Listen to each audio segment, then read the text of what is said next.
Lord, we believe that you are our healer. We believe that you are our restorer.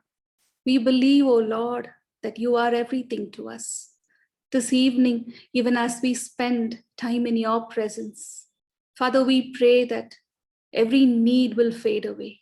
Everything other than you will fade away, Lord. Father, we look to you because you are the author, you are the finisher of our faith.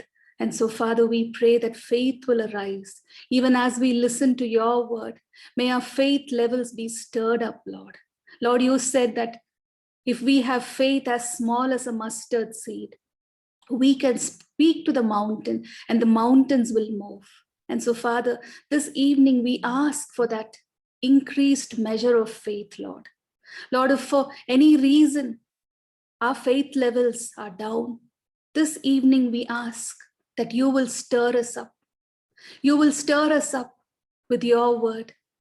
You will stir us up with your Holy Spirit. We ask, O Lord, that you will touch each one of us here. We await to hear from you, Father. Your word, O Lord, is the lamp to our feet and the light unto our path. We commit us, Lord, into your hands this evening. In Jesus' name we pray. Amen. Good evening once again. Thank you for joining us on day 6 of our Jericho prayer walk. Yes, in the last 5 days, we've been reminding ourselves of the redemptive blessings that Jesus has obtained for us on the cross. As the Bible says, this redemption is a free gift. The work of Jesus on the cross in providing us salvation is a completed work. Nothing can be added to it. Nothing can supplement it. And we saw that Jesus has done it all. It is for us. It is for us to appropriate all of the blessings of salvation through faith. Amen. So on day 1, we saw Jehovah Sidkenu, God our righteousness. We saw that God has exchanged our filthy rags of sin for his garment of salvation, for his robe of righteousness. That was on day 1. And on day 2, we meditated on the name Jehovah Shalom, which means God is our peace. We saw how God can give us peace. God can give us tranquility and harmony even in the midst of trials, even in the midst of difficulties. On day 3, we saw Jehovah Rohi. We meditated on that beautiful name. The Lord is my shepherd. We saw how God, our Father, he guides us along those beautiful paths, even those unfamiliar paths that you and I have not walked. We saw how God protects us and preserves us from every type of danger. We saw how God, our shepherd, binds our wounds and he carries us close to his heart. On day 4, we meditated on the most beautiful name that we all hold very close, Jehovah Rapha, Lord our healer. We saw how as God's children, you and I have access to the cross, to the blood of Jesus, and to the beautiful name of Jesus. And because of that, we saw how the life of Christ is manifested in our flesh. We saw, according to Romans 8:11, that God's Spirit lives in us. And because of that, there is life in our mortal bodies. That was day 4. And day 5, yesterday, we meditated on the name Jehovah Jireh, the Lord will provide. We saw from the example of Abraham. We saw how in the midst of all of our needs, the greatest provision that you and I have received from God our Father is Jesus.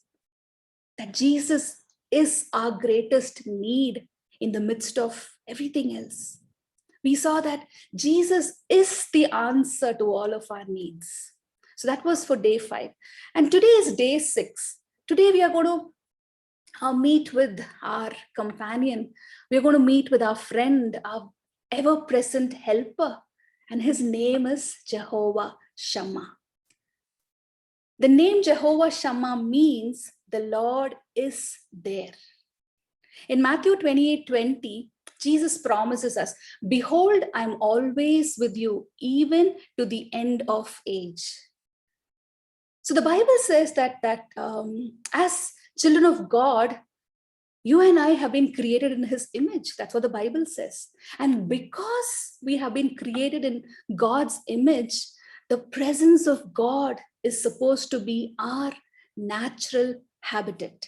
We are designed to be living in the presence of God. We are designed to walk with God and to have an intimate fellowship with him, because that's what Adam and Eve had in the Garden of Eden. So this name, Jehovah Shammah, just gives us that promise that God our Father desires to be with us. He not only desires to be with us, he also promises to be with us. So if we look at the Bible, this name Jehovah Shammah is one of the last names that we see in the Old Testament. If we turn our Bibles to Ezekiel 37, we're not going to read that. We find that this is one of the last prophecies that Ezekiel gives to the Israelites. Now, the background of this story is that the 70 years of captivity is coming to an end.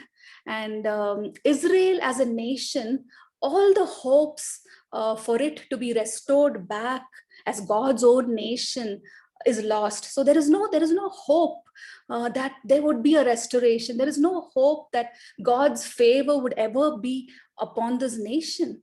So that's the setting in which God sends this message. God sends an answer, a message of comfort through Ezekiel, saying that God has not forgotten them, that God has not abandoned Israel, God has not abandoned Jerusalem. I believe today it's the same God who's sending you and me a message this evening. He's sending a message saying that he's mindful of what you are going through. He knows exactly where you are. Like the Israelites, you might be in captivity. But God says, I'm mindful of where you are and I have not abandoned you. God has not even planned to abandon us. So right now, we might find ourselves stuck in a situation for quite a while. But the promise that God is giving us today is that he is coming through for us. He is coming through for you. And he's there with us in all that we go through. Amen. So as we go on reading the book of Ezekiel, in later years, he says Jerusalem would be called by the name, the Lord is there. Okay, so that is the name God is giving for Jerusalem. The Lord is there. And this is what Jehovah Shammah means. You may have been feeling that the situation you are in is too much. Maybe the weight is too much for you. But just remember that through this waiting period, you are being prepared to be called the Lord is there. The Lord is there. In other words, you are being prepared to be a house of God. The house of God is where the Lord is. The Lord is there in the house of God. And there is a reason behind this trial. There is a reason behind this waiting. Because God is preparing you to be the house of God. Talking about house of God, there are so many verses that we can find about what God speaks about the house of God. In Ezekiel 57:7, this is the promise that God is giving the Israelites. He's saying, I will bring them to my holy mountain and I will make them joyful in my house of prayer. In fact, Jesus quotes the same verse in Matthew 21, and he says, my house will be called a house of prayer. So if God is preparing you to be a house of God, you necessarily will be a house of prayer. Amen. In fact, to be very honest with you, in my early years of my walk with God, prayer was not something that I truly enjoyed. It wouldn't be something that I would voluntarily do. Though I used to have my very limited prayer time every day, it wasn't something very significant. But in the year 2012, my husband went through a very serious illness. He was admitted in the hospital for 7 days. I believe it was during these 7 days, the Lord kickstarted my prayer life into an entirely new level, into a different level. So as he lay there in the hospital bed, the doctors had no clue what was happening in his body because he was on 0 platelet count for 3 whole days. There was nothing that we could do. I was so helpless. I didn't know what to do. I was just there every day with my Bible praying all through those 7 days, nothing else. And so many precious saints of God joined in that prayer. God worked a mighty miracle in his body, and he bounced back to perfect health and strength in no time. In fact, you will get to hear his testimony after we come back from our prayer rooms today. So stay back to listen to that testimony. But since then, there has been no turning back, either in his health or in my prayer life. This 7-day Jericho prayer ministry was birthed in the midst of that tribulation we went through. And today, God is using this prayer ministry to be a source of blessing to many thousands of people over the years. We have seen how the presence of God has touched so many lives, breaking down personal walls. We have seen his presence bring healing, bring deliverance. We have seen God's presence transforming people's lives. The presence of God is so addictive that once you taste it, you just cannot stay without it. Now, as we read the Bible, we read about what King David talks about, that he catches a glimpse of God's omnipresence, and he says in Psalm 138, he sings this: "Where can I go from your spirit? Where can I flee from your presence?" He says that, "Lord, if I go up to the heavens, you are there. If I make my bed in the depths, you are there. If I rise on the wings of the dawn, you are still there, Lord. Where can I go from your presence?" That's what the presence of God is. We just can't do without it. We can never flee away from that presence. It becomes so addictive that you just want to be there, just want to linger in that presence day and night. Moses did that. Moses was there up the mountain for 40 days, the cloud of his presence covering him. So today, I believe as we get desperate, the more you get hungry, the more you get desperate for your presence, for his presence, God is going to pour out his presence. Amen. Isaiah 44:3, he says, "I will pour water on a thirsty land and streams on a dry ground." So thirsty land, dry ground, desperate hearts are the fertile places where God's Spirit can descend.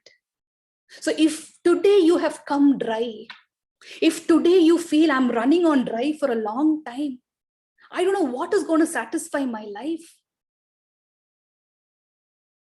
just know that the presence of God is going to satisfy you.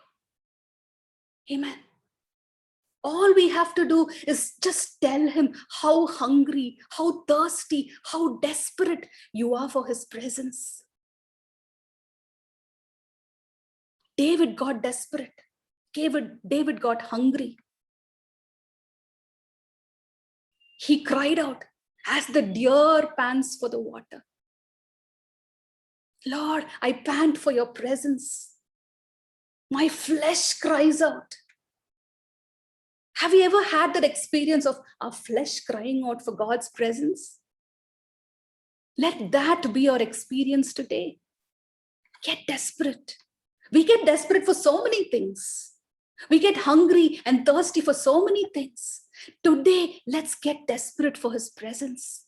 Leave aside everything else. Leave aside all your needs. Leave aside all of your hurts, your pain. Don't worry about what is there in your body, the pain that is there in your body. Don't worry about that. Don't think about that. Don't worry about the lack of finances. Don't say, I don't have any money in my purse. Today, the presence of God is much, much, much more powerful. It is more precious than anything else that we can hold. Amen. And He is willing to pour His presence upon you. So why do we need His presence? What happens? What actually happens in the presence of God? Now, the presence of God is like oxygen. Many times it may not be tangible. There are times when it is tangible. Yeah, tangible presence of God. We read about that in the Bible. We also experience that. But many times the presence of God is not tangible, but is always around you, and you cannot live without it. Jeremiah talks about that in Jeremiah 23. If we read Jeremiah 23, verse 23 and 24, we read that God's presence is everywhere. He fills the heaven and the earth. God's presence fills the heaven and the earth. So as His children, we are called to be living in His presence. What is our experience of living in His presence? How do we know? How do we know that we are in His presence? The first thing, what happens? What happens when we are in the presence of God? The first thing, you become aware of the nature of God. So when we soak in God's presence, we become aware of His attributes, His nature. So the attributes of God are the character, the traits of God, the character of God as revealed to us in the scriptures. So God's nature, His holiness, His justice, His righteousness, His sovereignty over us, and most of all, His love. Yesterday, we experienced the love of God. In our own prayer rooms, we spoke to God how much we love Him. And each one of us have an experience of what it means to experience the love of God. Amen. So the love of God is an inexpressible experience. Mere words cannot contain it. But the truth is that it gives you everything you need. It gives you everything that you crave in your innermost being. And just being there in the presence of God, experiencing God's love, that is where healing begins. The love of God heals us. We might be praying for a physical healing, but that healing begins inwardly. We first get spiritually healed. We first get emotionally healed, and that transfers to the physical. Many times, our physical infirmity is because of what is there inside. But when God heals us, He heals us completely. He gives us emotional, spiritual, and physical healing. So in God's presence, things that we couldn't figure out for ourselves, things that we couldn't put right for ourselves, those things get perfected. As His presence begins to fill those empty places within us. Amen. God begins to reveal to us His love. The Bible says that His love is fierce.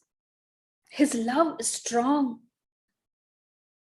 In fact, this morning, as I was praying, the Holy Spirit impressed in my heart this verse from Song of Songs, chapter 8, verse 6. It says, "For love is as strong as death. His passion fierce as the grave." And the moment I read this verse, I immediately could sense as if I'm being drowned in his love. And I began declaring this to myself. I began saying, I said, the love of God is stronger than death. Even death cannot take me away from his love.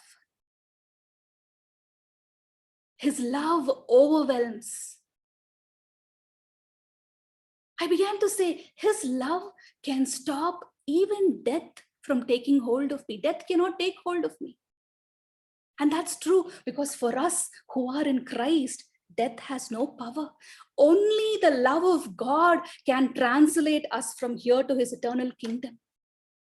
For us, there is no death, there is only translation. And that's when I began to understand what the psalmist says in Psalm 118, verse 7, "I will not die." I understood the meaning of that word, because for those who are in Christ, death has no power. The love of God translates us from here to there. Amen. So in his presence, we become aware of his fierce love. We become aware that it was not those nails that held him to the cross. It was his love for you and me that held him to that cross. And when we get this realization, when we understand the fierceness of his love, everything about our life changes. Yes, his love transforms everything about us. His love covers a multitude of wrongs, everything that we have done, everything that people have done to us. And as his love begins to transform us, his joy begins to fill us. Amen. Psalm 16, verse 11. The psalmist says, "In your presence, there is fullness of joy." That was the last time you and I experienced that fullness of joy. When was the last time your heart just bursted forth with that fullness of joy?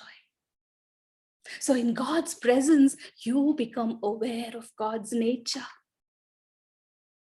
Secondly, in the presence of God, we experience freedom. Galatians 5:1 says, "It is for freedom that Christ set us free." It is for freedom. If you believe that the blood of Jesus has set you free, then you're free indeed. Because in his presence, as the peace of God fills us. First, love of God fills us. In God's presence, the peace of God fills us. And all of those seeming impossibilities, those that seem impossible, all of those lies that have been suggested by the enemy, all of them collapses. We begin to see that God's light begins to penetrate through every darkness. Amen. In his presence, we are set free from bondage. In his presence, fear leaves and faith takes over. Amen. 2 Corinthians 3:17. Now the Lord is spirit, and where there is the Lord's spirit, there is freedom. Where there is the spirit of the Lord, there is freedom. Amen. Freedom from guilt, freedom from condemnation, freedom from fear, anxiety, sickness, diseases, freedom from demonic strongholds. So in the presence of God, we first of all become aware of God's nature, his attributes.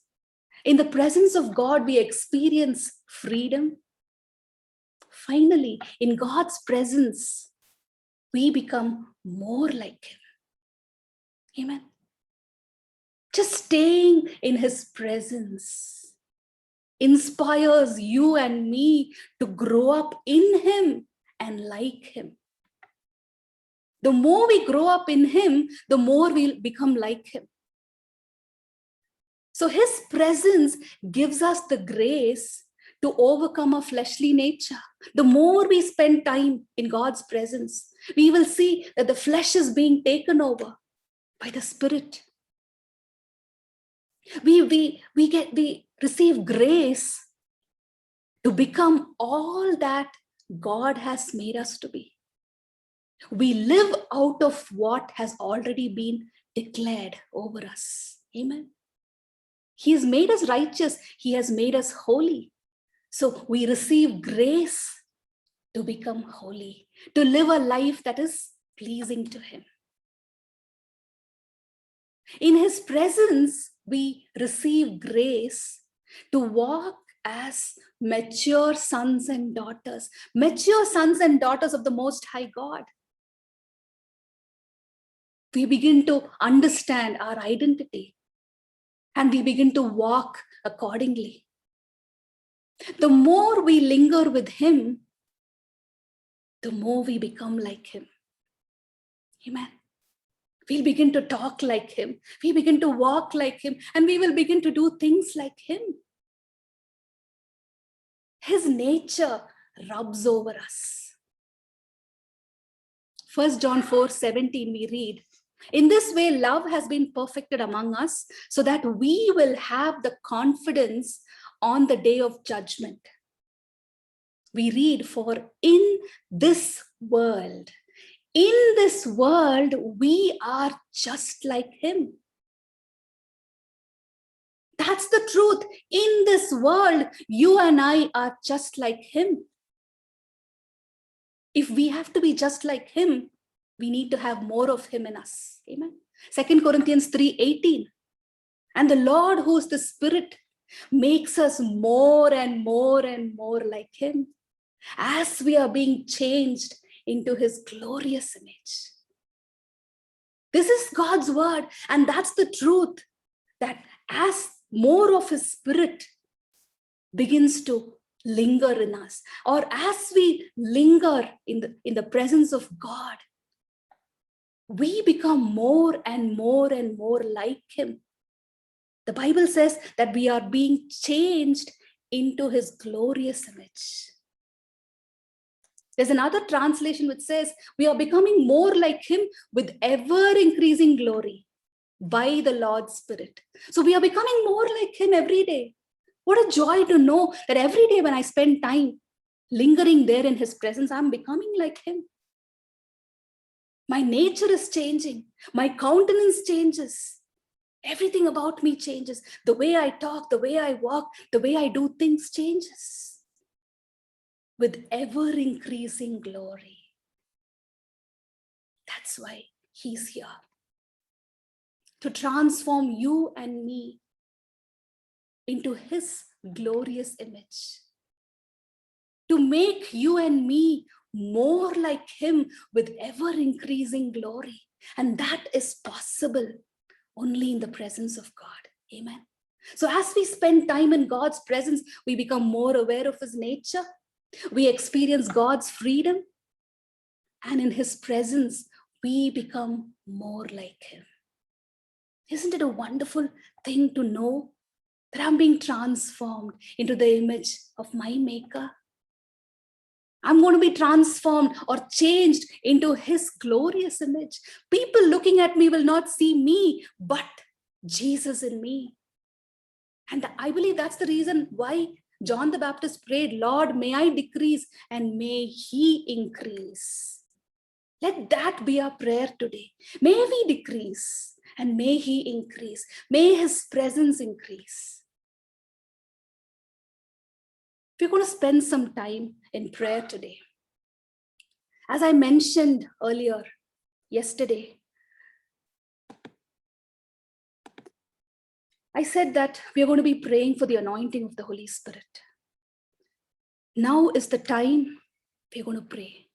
And before we do that, before we are going to meditate on his word. And before we're going to pray for the anointing of the Holy Spirit, I just want to know how many of you here are desperate for the anointing of the Holy Spirit.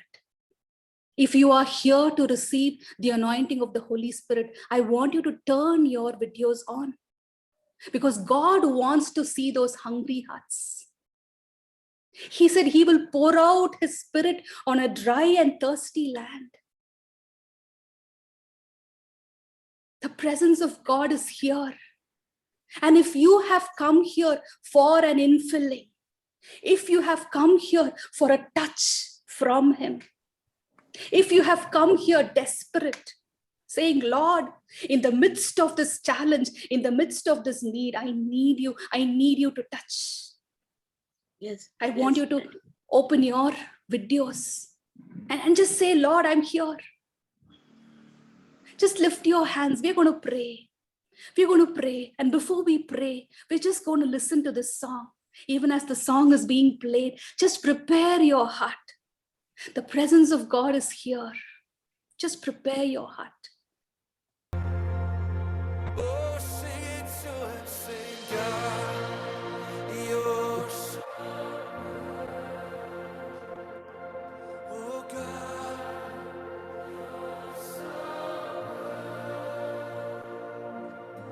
yes, me.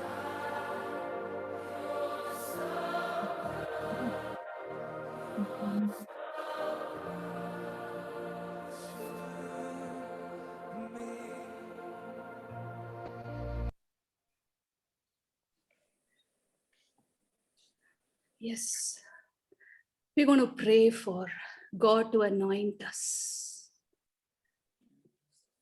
In Joel chapter 2, verse 23, God says, I will pour out my Spirit on all flesh.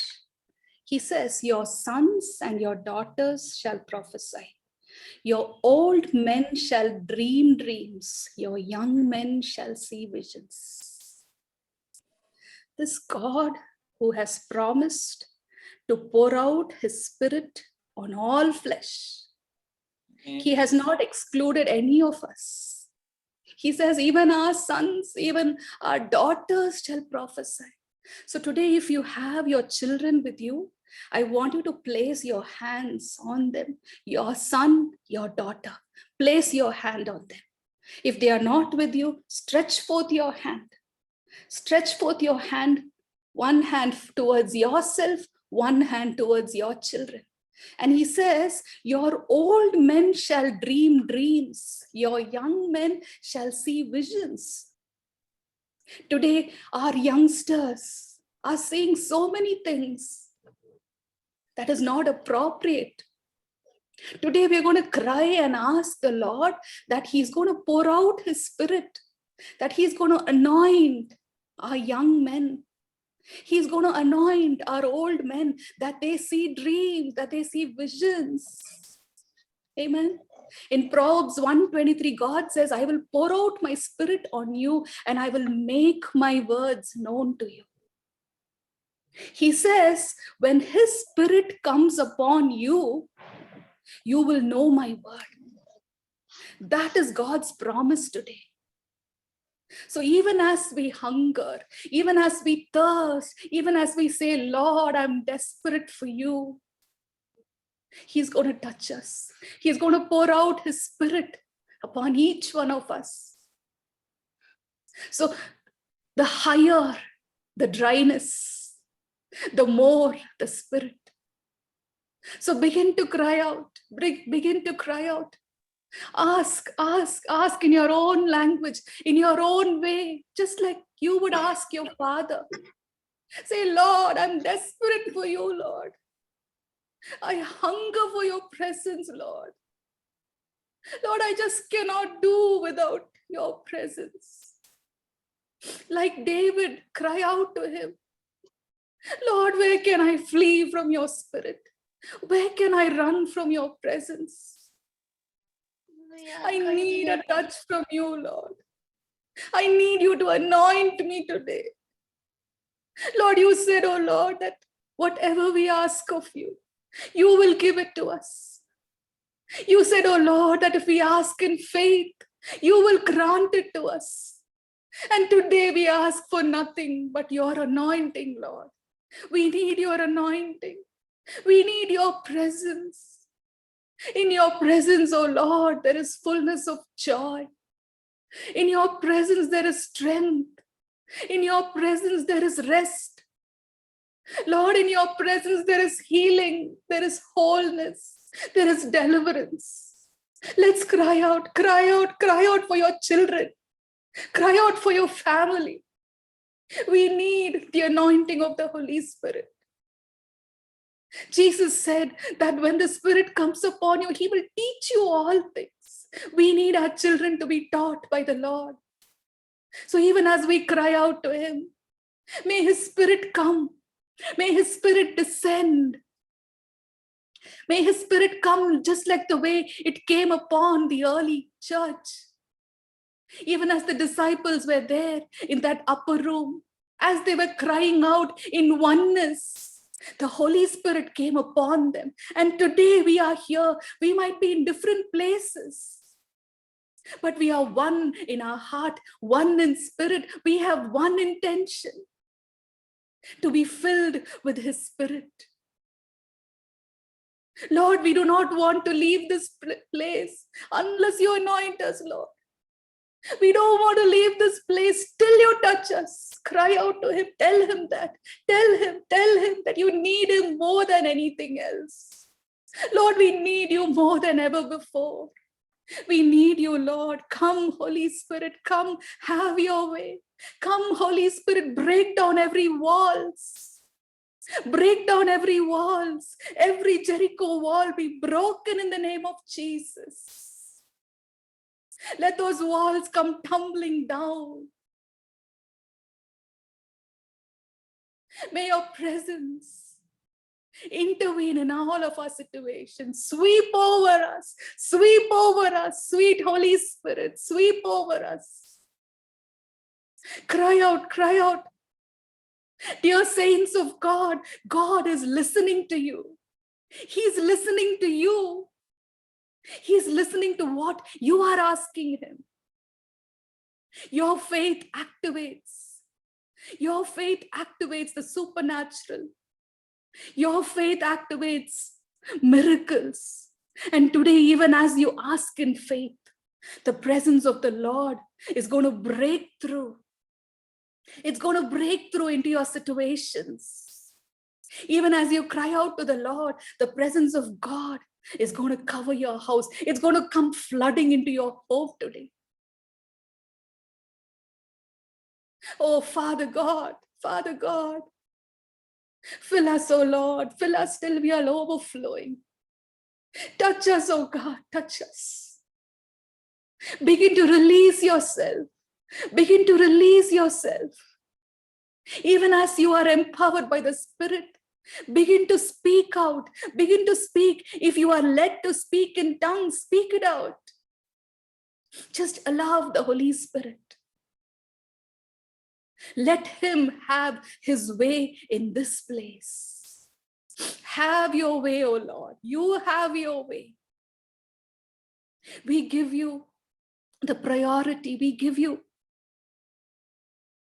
the first way, Lord. You have your way in this place. We enthrone you as Lord. We enthrone you in this place. Reign over us. Reign over us. Open heavens. And may your presence fill this place. May your presence shake this place. Thank you, Holy Spirit. Thank you. Thank you. Thank you. Just receive that anointing. Just receive His presence touching each one of you. Speak it. Yes, speak it. God is here and He's listening to you.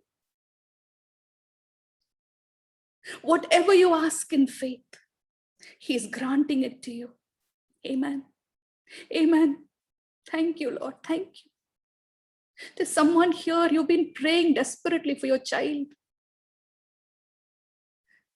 You find he's not interested in studying, but today God is touching him. He's touching him with his wisdom. There's going to be a change. You're going to see change in his life, in the way he's going to study. Thank you, Lord, for what you are doing. Thank you, Father. God is touching somebody.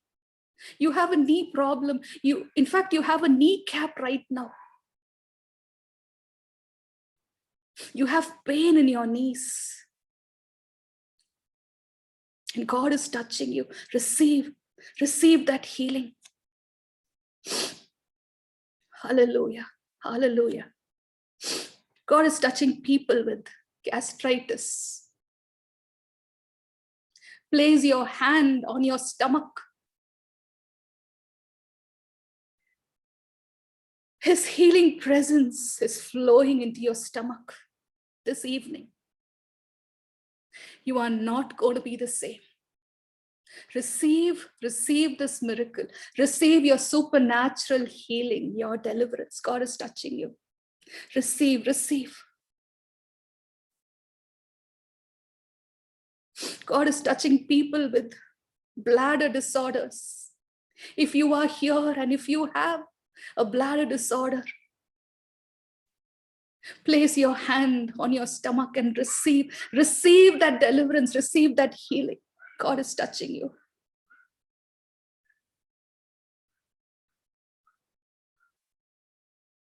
God is touching people with skin problems. You have severe itching, irritation.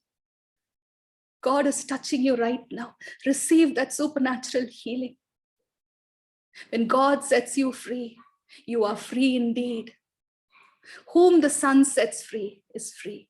Receive your miracle right now. Receive your supernatural healing. Hallelujah.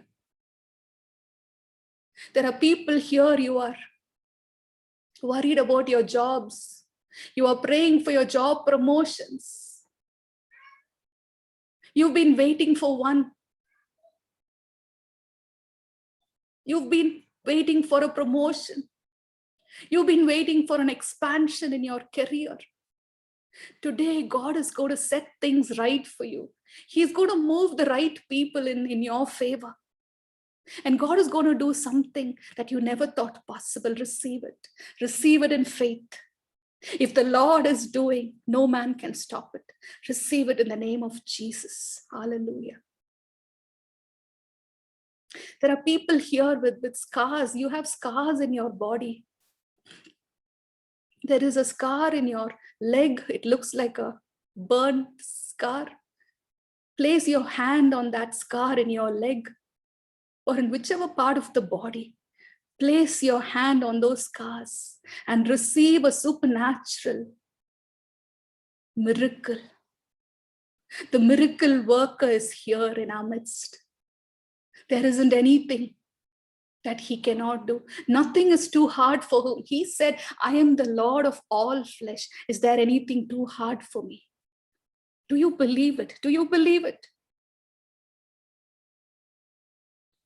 Do you believe that this God can heal you no matter what? Not only the conditions that has been called out for, anything, whatever it is, however impossible it looks. The miracle worker, the way maker, the wonder worker, he's here. And he breathes his life into you. Receive it in the name of Jesus. Thank you, Father. Thank you for touching your people in this place. Thank you, Lord. Who is like you, Lord? Who can do what only you can do, Lord? Father, we thank you for what you have accomplished in this place. Be your children, receive it with gratitude. Thank you for touching us. Thank you for touching each one of us here. Father, we know that none of us are going to go back the same way we came in. We are not going to be the same because your presence has transformed us.